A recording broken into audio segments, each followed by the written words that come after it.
అహల్యని delivery చేయడానికి operation థియేటర్లోకి తీసుకెళ్తారు. అహల్యకి లేబర్ పెయిన్స్ స్టార్ట్ అవుతాయి. ఫ్యామిలీ మొత్తం బయటే నిలబడి టెన్షన్ పడుతూ ఉంటారు.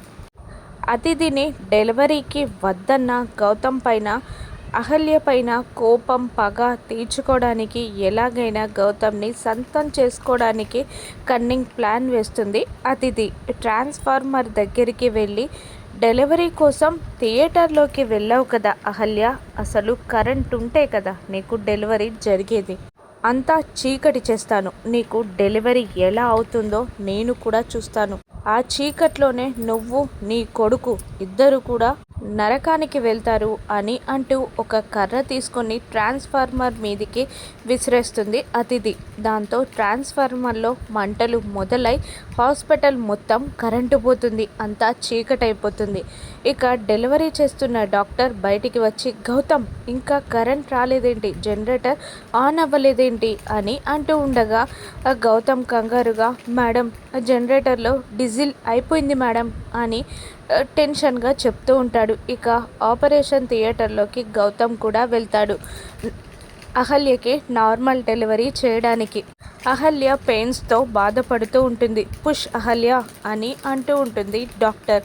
కానీ అహల్య పుష్ చేయలేకపోతుంది. తను చాలా ఇబ్బంది పడుతుంది. డాక్టర్ గారు ఒక్కసారి బేబీ మూమెంట్ చెక్ చేయండి అనగానే అహల్య కడుపుని చెక్ చేస్తూ ఉంటుంది డాక్టర్. దాంతో నో అని అంటుంది డాక్టర్. ఏమైంది అని గౌతమ్ అడుగుతూ ఉండగా, కడుపులో బిడ్డ అడ్డం తిరిగింది గౌతమ్ అని చెప్పేస్తుంది డాక్టర్. అందుకే తను పుష్ చేయలేకపోతుంది అని డాక్టర్ చెప్పగానే, మరి సిజరిన్ చేయండి అని అంటూ ఉంటాడు గౌతమ్. ఈ టైంలో సిజరిన్ చాలా కష్టం గౌతమ్.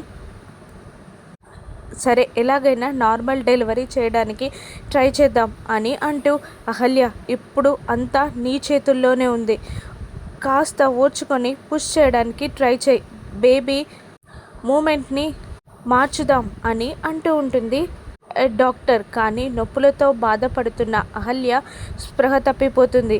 దాంతో అహల్య అని గట్టిగా అరుస్తాడు గౌతమ్. గౌతమ్ తను కాన్షియస్లోకి రావాలి. ఇప్పుడు తను కాన్షియస్లో ఉండడం చాలా అవసరం. లేదంటే బిడ్డ తల్లి ఇద్దరు బ్రతకరు. నార్మల్ డెలివరీ అవ్వదు గౌతమ్. అహల్య ప్రాణాలకి బిడ్డ ప్రాణాలకి ప్రమాదం గౌతమ్ అని చెప్తూ ఉంటుంది డాక్టర్. ఏడుస్తూ ఉంటాడు గౌతమ్. అహల్య స్పృహలోకి వస్తుందా, డెలివరీ అవుతుందా, బిడ్డ పుడుతుందా, బిడ్డని గౌతమ్కి అప్పగించి అహల్య వెళ్ళిపోతుందా? రాను ఎపిసోడ్స్లో చూద్దాం. Thank you for watching.